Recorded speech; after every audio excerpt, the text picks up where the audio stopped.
All right. Great. So again, thank you again for being here. We're going to start the meeting by kicking it off with a brief introduction on who we are. It's Innovative Document Imaging, a quick 3-minute video that tells a great story. Then we'll jump into some PowerPoint slides. From there, we'll talk to Shane about our web portal, Did You Find It? And then we'll have some live Q&A with Sarah Hull, as well as the IDI staff here. So. Innovative Document Imaging, Solutions for the 21st Century. IDI maintains an 8,500 square foot state-of-the-art document conversion facility in East Brunswick, New Jersey, close to the New Jersey Turnpike and easily accessible to New York City, Philadelphia, Boston, and Washington, D.C. Our company mission is to supply the best service possible at a reasonable cost for the digital conversion of paper documents, newspapers, maps, books, bound materials, microfilm, and microfiche. IDI has its own vehicles for content pickup and deliveries, and a warehouse that can safely store thousands of boxes. 22 of IDI's scanners are high-volume production scanners that accurately and effectively complete any size paper scanning project in color, black and white, or grayscale, utilizing HIPAA-certified scan operators and project managers. 8 robotic Curtas scanners gently turn and digitize book pages at the rate of 2,400 pages per hour. 14 overhead publication scanners capture books, maps, newspapers, and oversized documents. Large format scanners can capture up to E-size drawings, plans, and maps. IDI utilizes 25 fireproof, crush-proof, and waterproof Pelican cases to transport valuable content. Internal to the IDI facility is a secure library custom designed to house rare or fragile content. Microfilm and microfiche projects are quickly completed using NextScan hardware and ribbon technology, eliminating missing frames while outputting the best image quality possible. IDI has successfully, simultaneously managed a multitude of on-site and off-site imaging projects with the world's leading pharmaceutical companies and museums, such as the Smithsonian Institute in Washington, D.C., the New York Historical Society, the Huntington Museum in California, the Newberry Library in Chicago, and the American Antiquarian Society in Worcester, Massachusetts. DigiFind is IDI's popular web cloud portal for attractively displaying and keyword searching digital content. IDI's Digital Memory Media Division converts slides, photos, all cassette format videos, 8mm and 16mm film, audio tapes, and cassettes. We offer memory preservation consulting, and we even schedule pickup and drop-offs at your home or office. Innovative Document Imaging, Solutions for the 21st Century.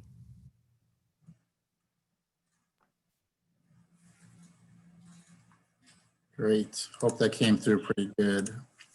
Over Zoom, you never know nowadays, right? All right. Again, thanks again for being here. Alec is going to get us started with a few slides and some information about today's agenda. Yes, thank you, Jordan. I hope you all enjoyed that video. As you saw, we are document imaging specialists, been in the business now 20 years. We're headquartered in East Brunswick, New Jersey, and Shelton, Connecticut, but we do service clients all across the United States, and in some cases, even international clients. We do document and media conversions for publishing companies, private schools, universities, of course, libraries, historical societies, pharmaceutical companies, and much more. We also do offer a host of network and web services. Our best-selling DigiFind It in particular was built for libraries. Shane has a nice presentation and live demo of that at the end of the PowerPoint. We have state-of-the-art equipment for digitization. We don't skimp on any of that, so we get the best quality image the first time through. And we are very experienced in handling rare and fragile documents. Most of our staff has been with us for a very long time. We were even trusted to digitize the first book ever printed in English, among some other things that Jordan's going to get into in our referral page. We also have, as you saw in the video, our digital memory media branch. And that's our branch within the company that scans all of our media. So that's photos, slides, negatives, film, and audio, and the like. Just want to go through some of our scanning services. And while I do this, just keep in mind your own collections, because a lot of times people might not know that we scan it, but we scan everything. So we do all forms of documents and paper files, microfilm, microfiche, we digitize both of those. And we also produce microfilm duplication to comply with certain archival standards that are still in place today. And that we do all that microfilm duplication over in our Shelton, Connecticut office, has some of the largest capabilities in the world.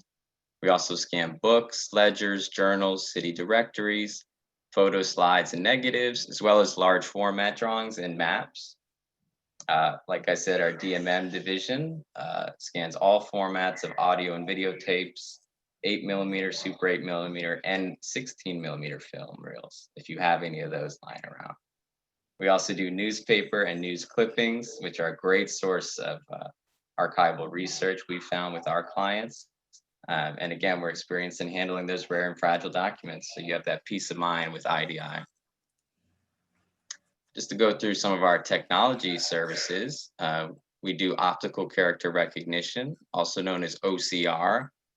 That's the process of taking a digital image and making it keyword text searchable. You could have a huge archive of non-OCR digital images, and it'd be very frustrating to locate anything. That's why OCR is an integral part of our process here. We also offer digital image enhancement and editing with our expert technicians on staff here. And we offer a few different comprehensive record management systems for institutions to implement live forms, automate workflows, and in some cases go completely paperless. One of those offerings is our DigiFind It web portal. It's our attractive front-end product for digitally displaying, web hosting, and keyword searching through your archives. Shane, like I said, is going to give us a nice in-depth demo on that. So be sure to drop any questions in the chat box while he goes through that. So I know you're going to have a lot of thoughts on that. And we also have a project tracking system, which we developed in-house. This is for real-time monitoring of our scanning projects, and not only for our internal use, but our clients can actually log into this and stay up to date on their project. And this is crucial in reporting to whoever's funding the project, or if the board is curious on the update. Also, digitization navigating COVID-19, hot topic. So I think we can all agree that having remote access to our research and operation materials it couldn't be more important. And having these digital, like your HR files, financial records, photo collections, and other archival research, this can assist in working from home environment, having access to those important things. Let's say we're on another lockdown and you can't get into the library, you can't have access to that stuff. It's going to be difficult. With digitization, our clients have been able to not skip a beat in working from home. Of course, safety. The digitization allows for contactless sharing of information amongst your staff and the community. And also it grants a wide array of digital marketing content so you can continue to promote your events, create custom social media content, and virtual fundraising, and increase your community engagement, of course. And just having the peace of mind in these uncertain times of knowing that your one-of-a-kind collection is digitally preserved. Now I'm going to pass it over to Jordan, who's going to talk about some of our notable referrals. Great. Thank you so much, Alec. Excuse me. Just a quick note for anybody that might have joined us a little late. We are going to have some live Q&A towards the end. If there's any questions that you might have, please feel free to drop them in the chat box at any time for either IDI staff and or our guest speaker, Sarah Hall from the Plainfield Library in New Jersey here. So as Alec was mentioning, we've done some really, really prestigious projects over the years. Not to say that, we don't take any of our customers for granted. We really got our roots working with the public libraries all throughout the country, or, really most at first in New Jersey, New York, our local area here, the tri-state area, but we've since branched out and we've worked with almost all 50 states now and their public, private library institutions, you name it. As Alec mentioned, we're also overseas. We have a sister office in England. We also are doing work in Europe as well as in India. So just a quick run through on some of these projects on the slide here. We're actually awarded a project to digitize the 13th Amendment, George Washington's letters, and an original copy of the United States Constitution, believe it or not. So we are really trusted with the biggest and the best in the world. The Huntington Museum out in California. We were out there for over a year, digitizing 3 million images for the history of science and law, as well as some other collections out in that area. If you noticed in the video, we were using those Kurtas robotic book scanners with a vacuum arm and a robot arm that gently could turn the page. You could do about 3,000 pages an hour with that machine. It only works for certain books, of course, but it does say that the vacuum arm is even gentler to the touch than a human being flipping the page. So really, really impressive. And we have 8 of those scanners spread out throughout the country and even a couple over in Europe right now. Smithsonian Institute, we've done countless projects for the Smithsonian. They actually ship a lot of their projects right to us here in New Jersey and Connecticut. We've also been on site down in Washington, D.C., Virginia, Maryland, and again, all over the place. But we've digitized the history of air and space, the history of flight. That collection was actually purchased from the Smithsonian by the Air Force, the military branch, the Air Force, because of the high-level intellectual knowledge that was there to gain from. Also on this list, you'll see the British Library, British Museum. We're proud to be there. We were on site for over 5 years, digitizing some of the most amazing history over on the other side of the pond. Really, really neat projects. And I was lucky enough to be over there myself for quite a bit of time, getting to understand the culture and things like that. So really, really cool. Being in business IDI now 20 years, we've seen some really, really cool, exciting collections. Sotheby's here at the bottom, fine art. We've digitized some fine art book collections that would sell at auction for well over $1 million, have been trusted by IDI. So you're probably asking, how do we get started? As Alec mentioned before, keep in mind the projects that you might have in mind. Keep in mind, anything from yearbooks, newspapers, Alec named a lot of the things. So we see ourselves as the consultants here. We're here to hold your hand every step of the way. We like to say we come to you in these, crazy COVID days. You probably don't want to see us in person. We're happy to do it virtually this way through Zoom, through a video conference, or we still are happy to travel all throughout the country. And like I said, we've done projects all the way out in California, nationally. Very, very important. Like I said, we'll meet with you for that initial consultation.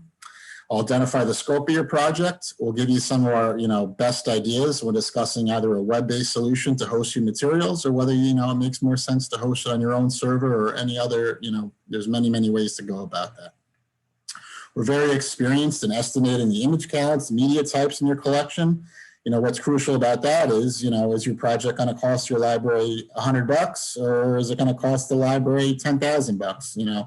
We could come out and after a few minutes, a few questions, we could typically, surmise a pretty good quote right then and there for you. We'll review everything. Again, we'll talk about some of those text searchable options, really making those collections come to life. Continuing with how to get started. Again, that comprehensive proposal, which is great because as Alec mentioned before, this is something that you could share either with the friends of the library, or if there's a governing board, a grant application, whatever the powers that be, we'll give you all that documentation. We'll hold your hand through that process. And as Sarah will get into here in a little bit, she'll help you with some ways that she's actually either been awarded grants or raised funds for her library to get some digitization projects off the ground. Something that's pretty unique about us in particular is that we'll offer free services. We know how difficult it is. You know, we know the landscape that the public library systems are in. Funds are not easy to come by. What we do is to make it really, really simple. We're going to give you as many free samples as we can. We're going to scan a few rolls of microfilm for you. We'll scan some newspaper issues for you. We'll put it up on a easy to search, text searchable website that you could share again with the powers that be and say, oh, wow, this is fantastic. We need this. And then what you do from there is you share it with the friends, the patrons, whoever you need to be. And then you might have a donor. You might have an endowment for many reasons. All these types of things, you know, come to life once you really start kicking the tires in motion. And again, very crucial, as I said, we're here to hold your hand from step one to the end. You know, we really are going to give you that cradle to grave service, as they say. Very critical about these projects is the content movement. As we talked about a moment ago, you know, we were trusted with the biggest and the best in the country and really in the world. So we take nothing for granted. Everything is either barcoded or it's manifested in one way or another. We only use IDI employees for these deliveries. We have 25 waterproof, crush-proof, fireproof, I think I said fireproof, waterproof, crush-proof Pelican cases that are going to transport these, you know, typically one-of-a-kind items, both to and from our offices. So if you're out in California, maybe we don't need to send our driver. Maybe we could UPS, FedEx, et cetera, some Pelican cases. You could securely pack them up, get them over to IDI. Or, as Alex said, we'll take a trip out, you know, set up on site in the library or set up somewhere nearby and do the conversion that way. Again, critical boxes are logged. Everything's going to go into our proprietary tracking system, as Alec mentioned before. I'll get more into that in a moment here. And what's also critical is we have our building custom fitted to our needs. Everything is humidity controlled, temperature controlled. We actually have conservators on staff, as well as people with archivist background. And as Alec mentioned, people that are extremely used to and familiar with handling rare and fragile one-of-a-kind documents. So when we scan these, if something, you know, for whatever reason is not appropriate to go through a machine, we'll stop, we'll give you a call, we'll say, hey, you know, if we continue digitizing this, there may be an issue, this may tear, this may have, you know, consequences, what's our next plan of action? So again, very, very attentive to those types of things. So again, here, just on the importance of content movement, I won't bore you with the things such as going back and forth in the boxes and the barcodes, but it is really, really critical, like I said, that we have that cradle to grave service where nothing is ever missed, no books are ever left behind, no newspapers, no microfilm, everything is counted and ingested right into our tracking system. This is a great way that we keep everything, you know, monitored. This is terrific for IDI's internal operations and production staff. It's also great for our sales team to keep track of the project. And of course, most importantly, for the customer live view. You know, for example, we pick up a project, let's say on November 10th, and we give you an estimated time frame of 4 to 6 weeks. You want to come into our system, see after 2 weeks, you know, I wonder how much progress they've made. You can see right then and there, have we scanned half the project? Have we scanned 3/4? You know, have we not started yet? Or has everything been OCR'd? Has it been put on the web portal? Every single thing, again, is tracked from beginning to end, which is super, super critical. And not to downplay the importance of the libraries, but we do these things for, you know, some of the biggest and best pharmaceutical companies in the world, as well as, you know, museums, historical societies, places like, you know, we're entrusted by the New York Public Library, the British Library, all the, you know, the biggest and the best. Of course, what else is critical about doing any digital imaging project? The equipment you're using, of course. So as you saw earlier, we have some of the best and brightest machinery that you could get your hands on. A lot of it is even bespoke to us and custom fitted. We have a team of engineers up in Connecticut that work on our microfilm, and we've actually designed some devices for our custom needs. You'll see here on the top left, some of the overhead and or book scanning devices. You see that Kurtas robot book scanner is the second one to the top left. Then you have a couple of the overhead or flatbed devices. Bottom left, you'll see some of the more, the type of scanners that would be used for the type of materials that are more, business centric and or financial records, HR records, anything that's your typical 8.5 by 11 auto feed. So typically any of your archival, things like yearbooks or newspapers wouldn't go through that, but any typical, again, black and white standard paper, that's where that would go. Top right, microform, microfiche. I gotta believe we have a group of librarians here.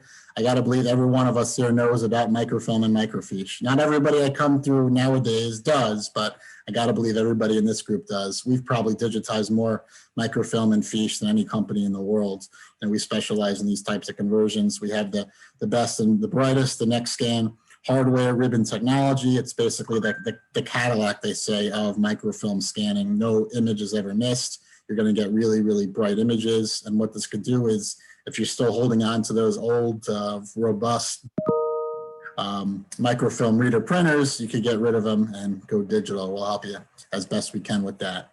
Finally, here on the bottom right, you'll see our large format scanners. These are for things like maps, blueprints, city plans, you name it, the types of things that might be too big for a overhead scanner. Or even now, it's not on this slide here, but dabbling in different things like drone scanning, things that there might even be a capacity to scan that might be too big for even the biggest scanner that's built. But we have, again, some of these bespoke things built that could fly over, digitized, so there's really no limit to scanning something.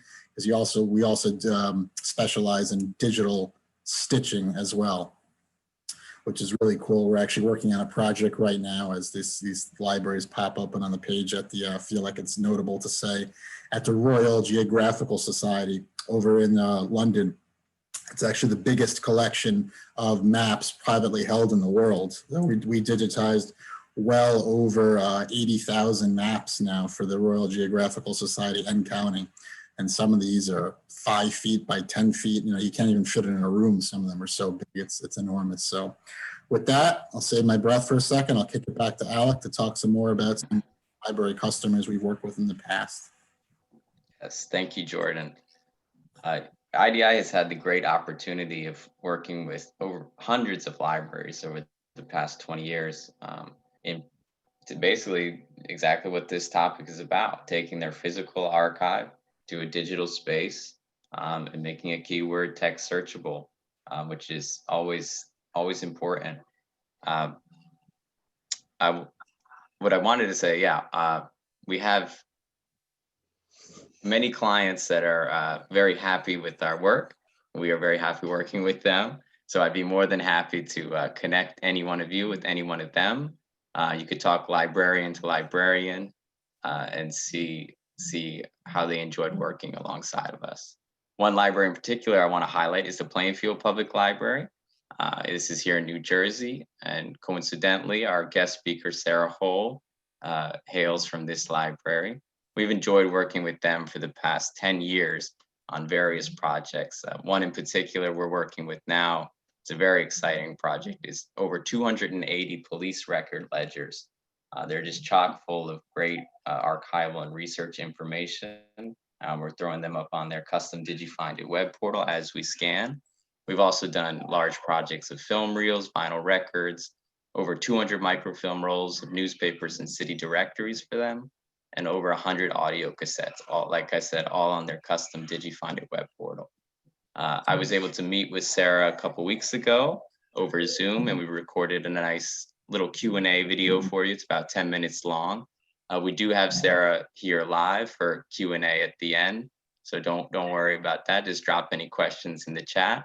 But for now, we're going to pull up the video and take a look. Great. Enjoy, everybody.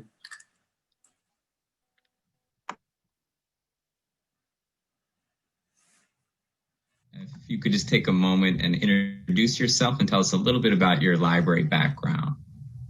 Sure. I got my Master in Science in Library and Information Science from Simmons College in Boston.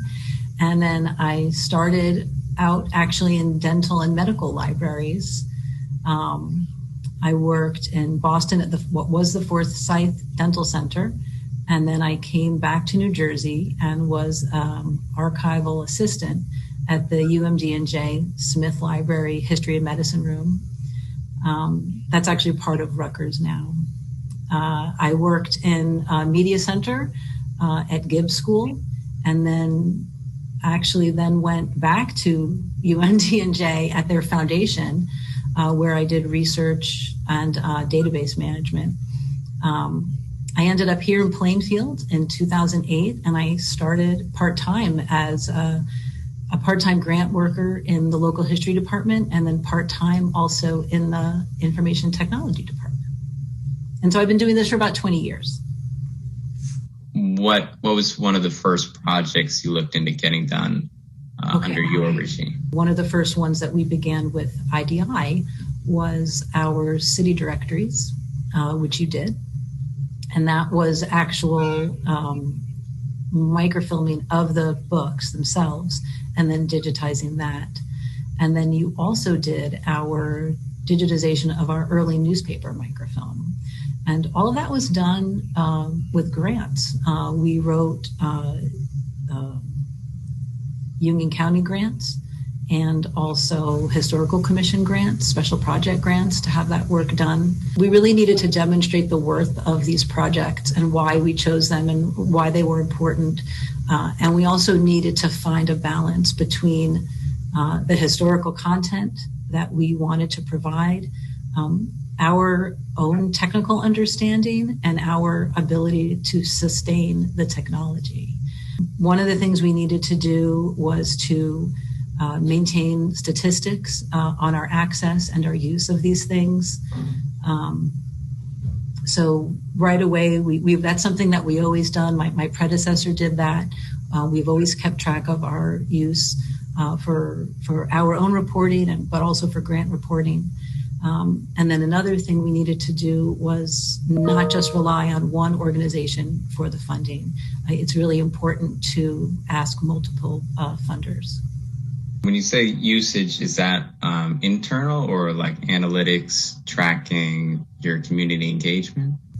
Once we do have these things available online, then we can use sort of, we use Google Analytics for our website. You all provide statistics for us on access, and funders want to know all of that. So initially for these scanning projects, is it more you find for preservation or is it the digital access? It's like 100% for digital access. That is to say that by digitizing these things and then making that information available in that format, we use our actual items less. What were some of the reasons you chose IDI to be your preferred imaging vendor for some of these larger projects? Initially, I honestly can't speak to why they chose you initially. So I will talk to when I had something to do with it. And that is because we worked with you before, and you did a great job. Our previous projects, so right now we're working with you to have our collection of Plainfield police logs and tax ledgers digitized. So let me say that. We went with you because you had handled our city directories and our newspaper microfilm. You provided a content management system with a search capability. You stored this on your website that we could link to, so it allowed us to access that material without having to store it all on our servers. And in turn, you are responsible for that, and you are backing those things up. You are taking care of that, which is excellent. Plus, you have excellent customer service. There are certain occasions, and really not a lot of occasions, but in the past where maybe there was a page missing from a city directory or something, your turnaround time to fix that is, it's practically overnight. And there are so many, there are other organizations where really, you have to submit a ticket and then you have to wait and you don't know what's going on. You offer a content management system with a search, and that's really important right now. A lot of organizations actually don't have that. We didn't back then. We had, when we had our initial projects when the blueprint started and the photographs and the postcards, there wasn't anything available. Now, yeah, digging into the digital archive that you built up now, how have you seen this help your community engagement, and do you use it for promoting events or anything in that realm? Oh, sure. So one thing, when we organize our project, we began with the least accessible visual materials. And I think a lot of people do that. So the glass plates and the film negatives.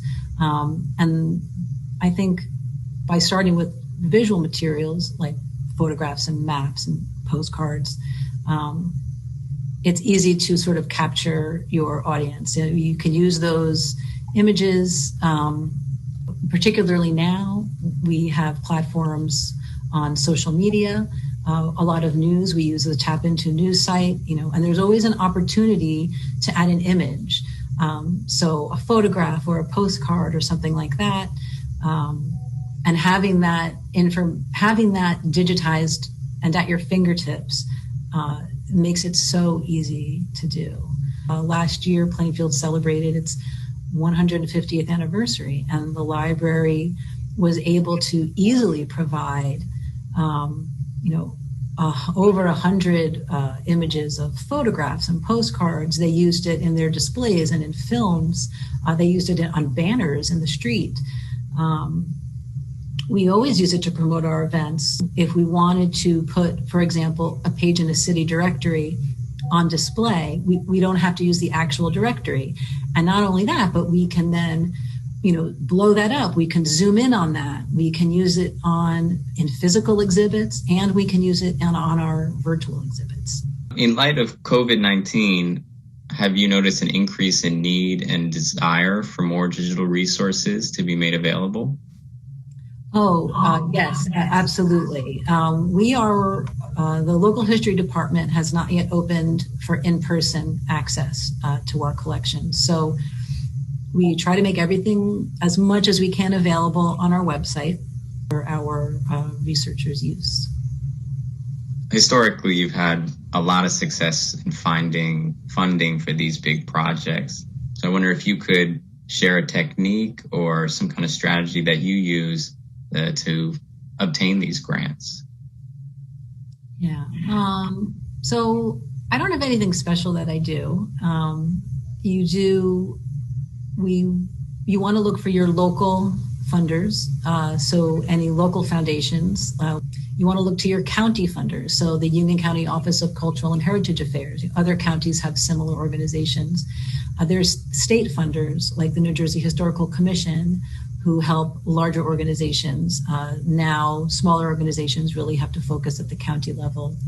When you hear a project being funded, see who funded it, and then see if that can apply to you.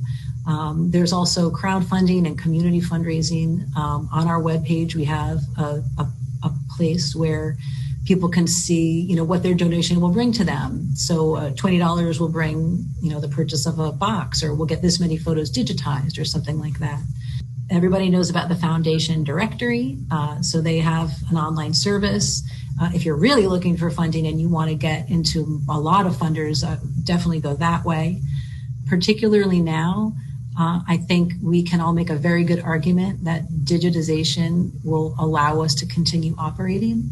So keep that in mind. Not all funders only give in the state and where they're located, so don't write off a funder or a foundation because they're not in New Jersey or they're not in your county. I definitely recommend asking your IT department with help. I've asked ours for help in terms of how do we store this information? Is it safe? How do we do our backups? When do we do our backups? And I've asked them to explain it to me in terms that aren't technical so that I can explain that in a grant. How have you liked working with our platform, DigiFind It, for searching through your archives? We like it. We like it. I mean, obviously, we wouldn't have come back. I think it's a nice search. The items that we have with you are really, most of them are text-based. So it allows for that full text searching, which we like. We're real happy with it. there any just general advice or insight you can provide for your library peers that are now beginning to investigate digitization for their library and web hosting their archive? I think you should know your collection and your audience. And so I don't want to go back to grant writing, but definitely involve the people who work with the materials in your grant writing. I think the best thing I can say is if you see a website or a system you like, find out about that. And that's a good starting point. Awesome. Hope we learned a bit there. I thought that was pretty informative. And thank you, Alec. Thank you, Sarah.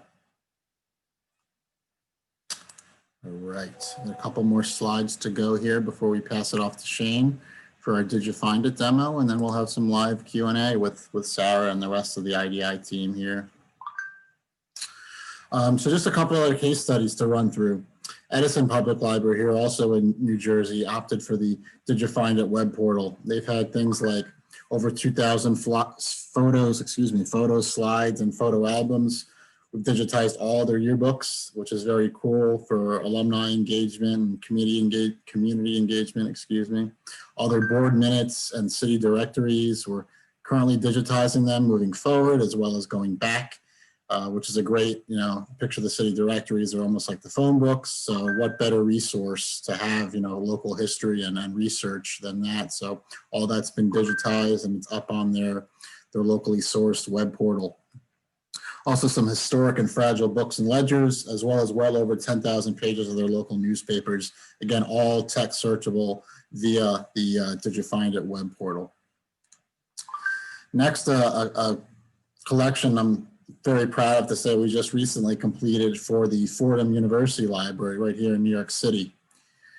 So Fordham is actually using these books for something called controlled digital lending. So I'm not quite sure if everyone here is used to this term. It still is relatively new. IDI is well aware of the new normal that COVID-19 is bringing challenges to researchers, librarians alike. How are we going to access research content that's in between four walls of a building that might be either closed or on some sort of hybrid or schedule that's unavailable to getting physical access. So IDI is proficient in obviously the digitization piece, and we work again hand in hand with institutions such as the Fordham University Library. Again, we're trained with all the best state-of-the-art equipment, the CDL software and procedures to quickly and accurately make these things readily available. So I'm not going to read this whole slide, but again, the importance now of controlled digital lending or controlled digital loaning is essentially gives the library institution the ability to circumvent any copyright law, as assuming they own a physical copy of a book. They could then digitize that book and then make it available to either online or some sort of web portal on a one-to-one basis, meaning they own one copy of the book. They own that copyright. They're able to then have the ability to host it with a one-to-one checkout. So to say if somebody, again, let's use Fordham, for example, we scan one of their 500 textbooks, a student needs it to write a research paper, you can then check out that book for 24, 48, 72 hours, whatever the library discerns. They'll then have to return it digitally, or once that clock runs out, it'll then be back up and available digitally for the next student, researcher, et cetera, to then check it out. So again, due to COVID-19, these inquiries are becoming more and more commonplace. We're getting these types of questions now essentially on a daily basis. So again, happy to consult obviously after this or answer any questions or follow-ups, et cetera. So our last presentation of the day before we kick it off to our Q&A is going to be with Shane Simon about our Did You Find It web portal. You've heard a lot about it. This is our own product. Yes, there are others out there. This is ours that we actually designed fully in-house. It's controlled fully by Shane, who's going to take us through a quick demo on how it works. So with that, I'm going to have Shane take over control.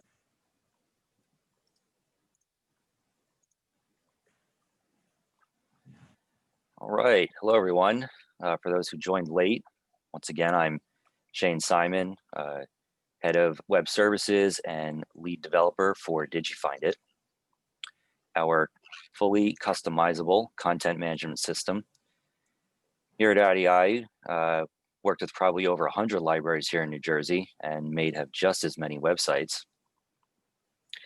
And I'd like to direct your attention now to the Maplewood Library here in New Jersey. Again, each site is customizable. Most of these libraries prefer to have the site design, layout, mirror their own public library website. And that's one of the services that we provide. I'd like to show off the Maplewood Library because we've been working with them for over maybe 10 years now, and I've had a close relationship with their head archivist. They've had many types of data on this website, the News Record, which is their weekly newspaper. They even have some real estate files, yearbooks, city directories, and some photos. Depending on what content you have, we will set your site up in a format that is good for viewing for your library and your patrons. I'm going to click here on the News Record, again, their newspaper, which they have over 100 years on their website that IDI has digitized. I'll go to the most recent one here, and you'll see that everything is laid out in a way of a calendar format. So if I just go and click on one of these, this is how you would browse the digital data now. And as you can see, everything is text searchable. And you could search in the document itself if you wanted to by clicking on the search icon here. But, you know, the real, I don't want to say magic to this is the ability to search and keyword search your entire collection. So I'm going to actually go ahead and do that. I want to go to the whole collection here. So I'm going to hit search. Depending on how many categories you have, just to note, you can actually break these down by category. You can search the entire database. You can search the newspaper files. Depending on the size, you could actually search by decade or just by the year. So I'm going to search all the news record here. I'm going to search for Hurricane Sandy, a major hurricane that we had in New Jersey some years back. So Maplewood has quite the collection here. It just takes a few seconds to search the collection.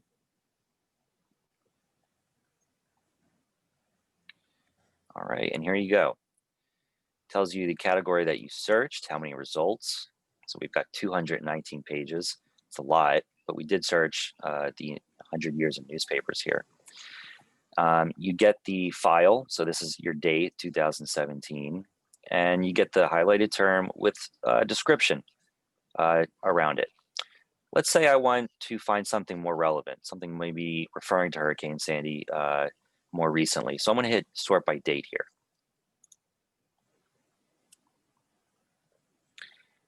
And once again, this is just going to sort by date. And since I did a broader search, you see we find hurricane, we find Sandy. But here we go. We've got hit right here for Hurricane Sandy together. And it's recent, 2019. So I'm going to click on that. And this will open up into your viewer. And there it is, Hurricane Sandy. If there's other terms in the document, you can actually jump around. So there's Sandy, Superstorm. But I'm going to go back to the first hit. And this is just about an article about a police officer who looks like he took part in the cleanup of Hurricane Sandy. So let's say a patron, somebody's calling and a patron says, hey, can you send me this article? One of the nifty features here is we have this camera tool right here, snapshot tool. And you click on that and you can see that your pointer now turns into a crosshair. And you simply drag around the article. And this has been copied to your local PC. So you can now print this, or you can copy and paste into an email. You can actually paste this into a Word document like so. But let's say I want to print it. So I'm going to go back here. Simply just right click on this blue square now and click print. Your printer setup will pop up. And you know what? I want to make this a little bigger. I kind of want to fit the whole page. So you can actually click fit right there. And this will now blow it up to the full page size. And here at IDI, we scan at quite a high DPI. So you're going to get a really nice image printout right there. So let's see what else Maplewood has. They've got, again, almost 100 years of yearbooks here. And they've got city directories, and they've got some of their own photos. I'd like to jump over, though, to Edison Township, just to show another design. You saw a slide earlier that we've been working with them. And they have a huge photo database that we're creating for them. We also have the ability to create the text searchable PDF files. So they've got some scrapbooks. They have meeting minutes, newsletters. They've got their own newspaper collection. But with the Edison, I'd like to highlight their photos. So if you have the metadata, we can create a photo gallery with the metadata below, or which we call a caption. You could click on each image to blow it up into the viewer, and you can go back, you can go next, and you can view all their photos. Now, if you provide the metadata, we can actually now tag this and search. So I'm going to search for, just say light bulb. So every image that Edison has a light bulb. And there you go. Original bulb and Thomas Edison holding a bulb. So I'm going to click on that. And this way, we saw 3 images before. You can now view those 3 images and just those 3 images. So that's pretty much DigiFind It in a nutshell. It's very simple to use. We take your whole collection and keyword search it. I would like to show you just one more thing. This is a more higher end model. Right now, we are working with a private school. We're implementing a lot of these new plugins and features.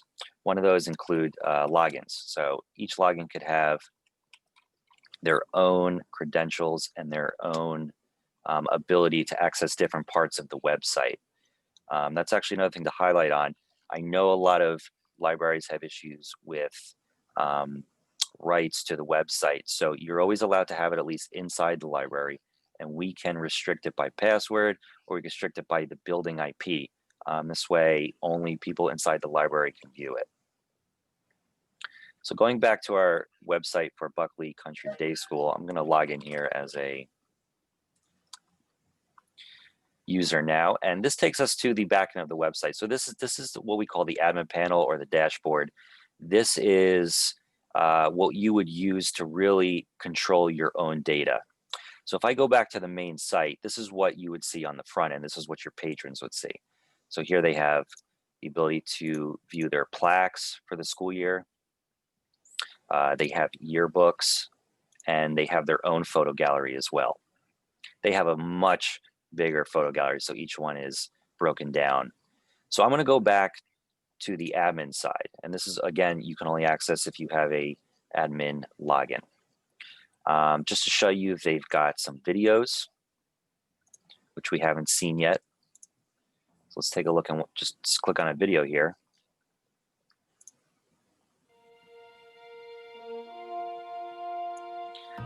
You could maximize it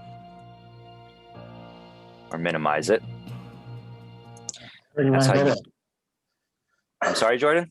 I said, I want to go to that school. Yes, this is one of their admission videos. So let's go take a look at the photos. The way that they have it set up, and again, this is all customizable, they have it set up to be different categories, and this allows them to have different users to go to the reviewed page and actually review the images and then send it off to a final approval. So I'll show you how that works. Here are some undecided photos. They don't know what to do with them. So this is just a test album, but you can click on that, and this will give you, again, the photo gallery and the caption. Okay, I'm going to go back, and I'm going to go to more info edit, and this is really the highlight here. So from here, you could edit the captions. It'll tell you the current location of photos, which are an undecided. You can change the name of the photo album. So it's just called Test 7, but if I were to change this to Test 8 and hit approve, it is now Test 8. And down here, there's an audit trail. So if you have extra people working on the project, this will give you a list of who is changing what information. So let's say this has been approved. You can now push this from approved to public. And if you clicked public and hit push, this would now go to the main site. So this is just a way to manipulate your own data. We will work with you however you need to get your information correct. But some people do enjoy control, and that's just another feature that we offer. So I hope you enjoyed our demonstration. I'm going to send it back to Jordan for some Q&A. Great. Thank you so much, Shane. Hopefully that was everybody. And of course, needless to say, happy to set up any private demos or anything like that about DigiFind It, or of course consult about Content TM or any other sort of records management systems that are out there on the market. Very happy to do so, of course. So with that, we're going to open it up to some Q&A, and that goes for Sarah, our guest speaker of the day, as well as for the IDI team. Please feel free to either unmute yourselves or jump in through the chat box. Alec, I think we do have a question or two. Maybe you can moderate that via the chat box. Yes, indeed. So we have a question from Carol Ansel. She asks, can someone speak to privacy and copyright concerns with yearbooks, particularly more recent ones? I can just start off by saying that a lot of the private schools and libraries that I've worked with, usually what we do is we come up with an agreement to keep the, let's say, 5 to 10 most recent yearbooks off the website, and every year we'll re-add the most recent yearbook, and that's usually worked out. Essentially, Shane's point is the majority of them, and we've done tens of thousands of yearbooks over the years. The majority of them that do have a web presence, if they're still a minor, then they'll be private access only. If they're an adult over 18 or over 21 in some instances, then it'll be freely open to the public. But again, that's fully up to obviously whomever owns the copyright to say. There's nothing against it. You can put them all up till the 2019, 2020 yearbook up on the website, but typically the majority of the libraries opt to have, again, if they're an adult, if they're of age, so anything from, let's say 2013 and older would be up on their website, publicly accessible. Anything from 2013 to present day will be then held back, and every year, another yearbook would be added. Does that answer your question? She says yes. Great. All right. We have another question in the box from Pamela Price. She says, how do you circumvent copyright to digitize and make textbooks available? Is there something in the Teach Act or any other part of copyright law that makes this absolutely permissible? So that's a terrific question.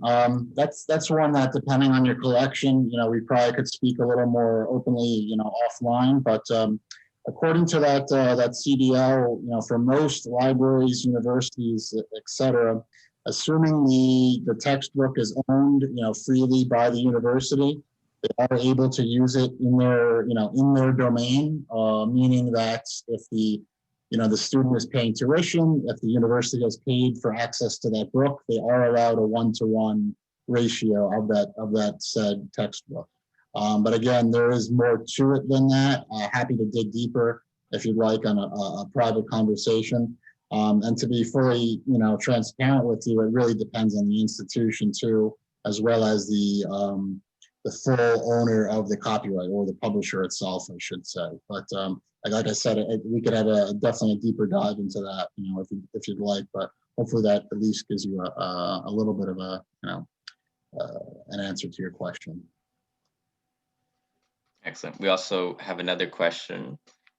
Can you speak to how libraries or businesses use this in their back offices, like HR files? Sure. Absolutely. Alec, you want to handle that one? Did you cut out for a second? What'd you say? Alec, would you like to handle that one? Sure, yeah. So When companies have the digital access to the HR files, we set them up with one of our more comprehensive record management systems. We are not going to demo it here today, but essentially, it allows for downloading, uploading, and implementing live forms, meaning that they could send a form to the person, whether it's an employee, client, what have you. They fill it out digitally. It implements into the digital file on the record management system. So it's basically everything. I mean, the simple way to say it is everything that an HR department would do um, with paper. We have a system that can do it all digitally now. Right, and to Alex's point also, we can use the DigiFinder portal. We do use it for a lot of these instances. It would just be a fully private instance. So Shane didn't get into it. We tried to keep the demo relatively brief in the interest of everybody's time, but they are or can be either password protected, so everyone has their own unique username and password. It could be locked down via IP addresses. It could be locked down via a VPN, a virtual private network. So we do have the means, and we do actually handle very delicate or what's the word I'm looking for? Confidential records, either with our DigiFinder portal or other types of platforms that we are handling as well as selling. But that's definitely a terrific question. So the short answer being, yes, it's definitely handled, but it would be a different scenario when we're hosting, local newspapers or yearbooks, as to opposed to handling business records and or HR files. That's obviously a different bucket. Maybe even Sarah, maybe you could add a couple of words to that or possibly chime in. I'm sorry. So I was reading the question about the copyrights to the newspapers. Sure. Yeah. Well, Definitely. Yeah. Speak on that one because that's very relevant. Yeah. Take it. That is a really good question. And so no, you really can't make those things public if you don't have release from the copyright holder. So speaking with regards to Plainville Public Library, the newspapers that we have publicly available through IDI are early newspapers. So there's nothing prior to 1920. I think 1918 is the most recent one. It does depend on if they're in. One of the other things is, are they still in business? So our newspaper, the Courier News, is, and that is provided by the copyright holder, makes that available through ProQuest and some services like that. You can, get it on newspapers.com, and you can get the earlier papers there. But you do have to investigate that. Yeah, that's an important thing to note, that is absolutely a copyright issue. I think if I might just also add too, again, if you add these to a DigiFind It, you can restrict the website or parts of the website to just the library. So patrons could come in, instead of viewing the microfilm, they can view the digital collection inside the library. This way it's not public. We did have that. You did that for us. When our city directories, there was a time where we really weren't sure if the city directories could be publicly accessed, and they were only available from inside the library. We did find out, we worked with our New Jersey State Library and found out that we were, that information was able to be public. Right, and that's the Digital Millennium Copyright Act that gives the library the ability to host the record, the news, etc., inside the walls of the library, but not outside. So just like you'd come in to pick up the local newspaper or a book off the shelf, you could come in via the internet as long as you're in, again, the four walls of the library. And the ability for IDI to do that is we would restrict it to the library's IP address. So if you're in the library, you could access that copyrighted information. And that really does, circumvent the Copyright Act, because what is the library's, mission statement? It's to provide the access of, information to the public. So Sarah C. just added a little more specifically, our newspaper, the Youngstown Vindicator, just shut down August 31st of 2019. Another company in Trumbull County is publishing it now, the Mahoning Vindicator edition. Yeah, so that scenario is actually quite relevant. Also, it happens quite often where the publisher, the newspaper, etc., might go out of business, and from that, many times the libraries that we've worked with just put it out to the public because there's really going to be nobody coming after them because the library is no longer in business. The worst thing that's happened to IDI over the years is probably twice in our 10 years doing these types of circumstances. The new owner of the newspaper might say, hey, technically we have the right to sell that. You can't put that out to the public. What we'll do is we'll go back, we'll IP restrict it so it's just available inside the library walls. But those are excellent questions, and it's really on a case-by-case basis that we would obviously help consult with you, but it's ultimately up to what the library decides and what the owner of the copyright and or the publisher would ultimately wants to do. But Yes. Terrific conversation there. Yeah, we have time for a few more questions. We'll definitely drop them in the chat. Just as a reminder, everyone's getting a $50 digitization gift card. I'll be following up with that in an email in the coming days after this. And we also are entering everyone who attended into a raffle to win an Amazon Fire tablet. And yeah, there's about 35 of you who attended. So the odds of winning are quite high. So that is exciting. Yes. A question from Phoebe here. Are you similar with Vital? Can you elaborate on that? I'm not quite sure exactly what you're asking there, Phoebe. Feel free to unmute if you want to speak or type, whatever you prefer.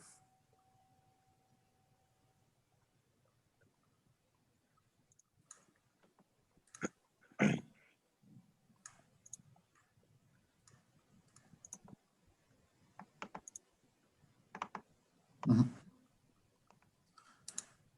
appears we do have someone that is similar.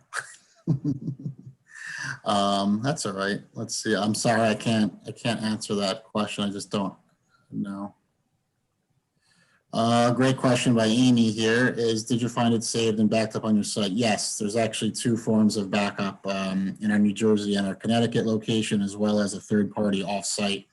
God forbid, obviously, fire, flood, things happen. Our New Jersey location is backed up via our Connecticut location. Then we have a third offsite location should, whatever the IDI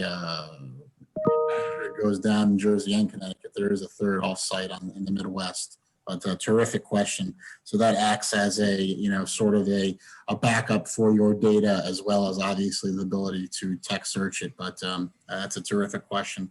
Something that you should definitely ask anytime you're deciding or choosing how, where to host any of your data. Because, it used to be acceptable maybe 10 years ago where you digitize a project and, you put a hard drive up on the shelf and nothing's ever going to happen to that hard drive. But, they do have shelf lives. They do have a shelf life. They will go bad, just like our old VHS tapes go bad. This data goes bad. So it is important, if you are obviously spending funds for a digitization project, you want to keep in mind, what are you doing? What's the end game there? Are you using a platform like DigiFind It to host it? Because it's definitely advisable to use something that's going to back it up and or make sure that your IT professionals at the library are aware that it's you have multiple backups. That old story of a hard drive on a shelf is not really an adequate way to back up your files. But terrific question. To that? Yes, please do. There's two important points with that. One is grant related. So a very typical question on a grant application is going to be about the sustainability of your project. And so being able to explain that you're aware of how this information is migrated and stored and backed up is really important for the people who are reading your grant, making a decision about it. that you are aware of that. And then on a personal note, you know, to speaking to what Jordan just said about putting a hard drive on a shelf, you know, 10, 15 years ago, when they were not IDI, another company was doing a project for the library. The backup was on CD.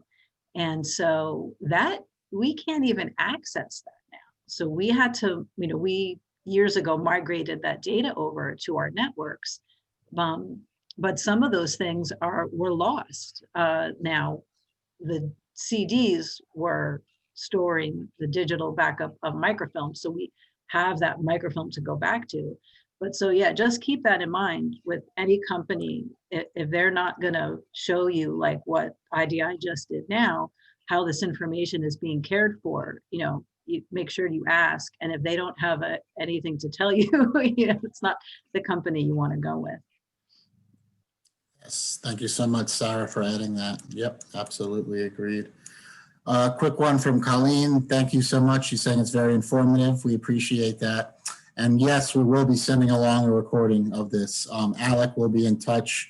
I assume everybody formally registered. Otherwise, you probably wouldn't have made it onto the Zoom. If you didn't, please feel free to reach out to Alec. He dropped in his email address. He'll do it one more time in the chat box.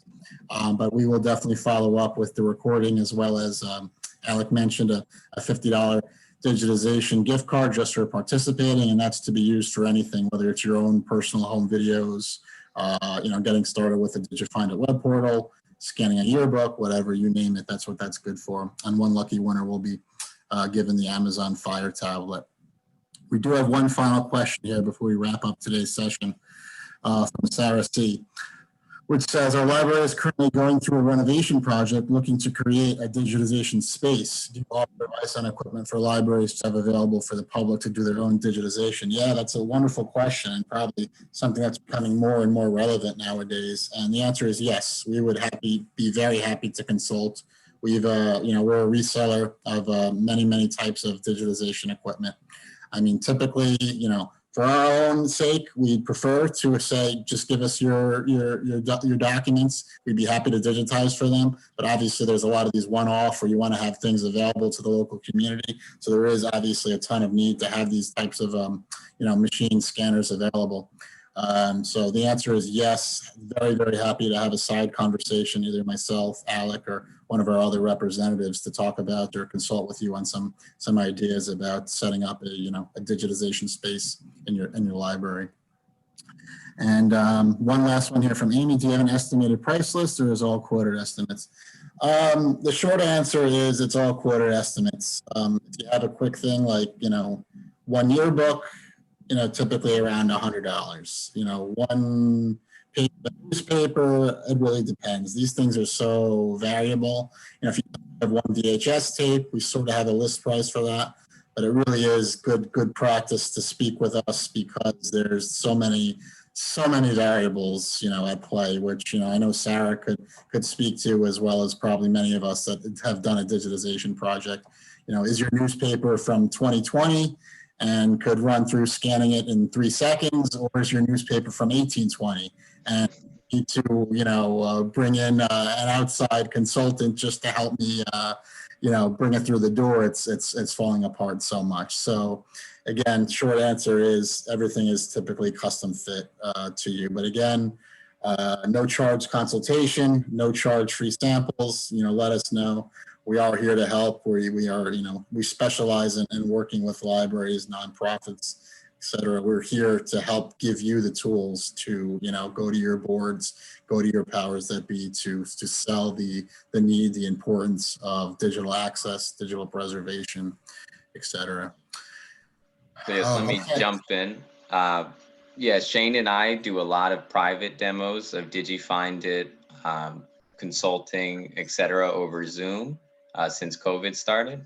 So we'd be happy to, if you want to reach out to either myself or Shane, we can set up a private Zoom demo and really get into the nitty gritty with you of your collection, what you need for your library.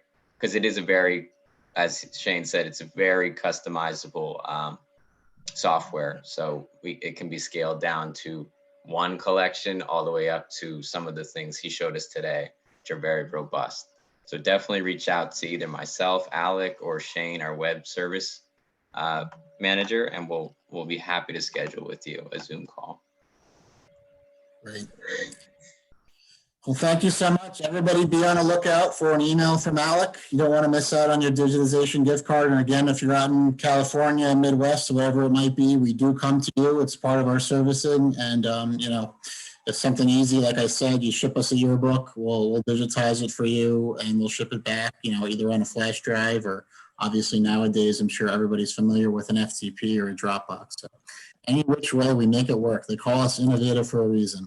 Again, thank you so much. Have a great rest of your day. And everyone stay safe, be well. Looking forward to speaking with everyone here in the near future, all right? Be well. Take care now. I'll be in touch. Take care. Bye. Thank you, guys. Bye, Sarah. Thank you. Be well. Thank you, Sarah. Thank you, everyone. Thank you.